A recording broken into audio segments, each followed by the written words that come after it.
how to get Decal ID in your Roblox assets. So hey guys, welcome to this tutorial. In this tutorial, I'll show you how you can get the Decal ID or the asset ID in Roblox. So the first thing that you will need to do is simply head on to create.roblox.com and log in with your Roblox credentials.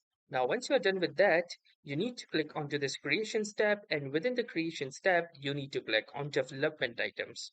Now, in the development items, you can see this drop down arrow. From here, simply choose decals. Now, from here, you can upload any particular decal or any asset in order to make it into a decal. Click onto this upload option and then select the image that you want to upload. The image format can be JPG, PNG, TGA, or BMP.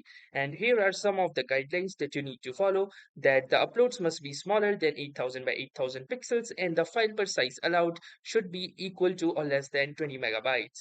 And apart from that, you can name the decal and also name its descriptions. Once that is done, click onto the upload button and you will have something like this particular ID. And from here, you can see the asset ID. So if you click onto this, you can see all of the things, and just by clicking, you can see this message that says asset ID has been copied successfully. So that's how easily you can get a decal or an asset ID in Roblox. So that was all for this tutorial. Thanks for watching and have a nice day.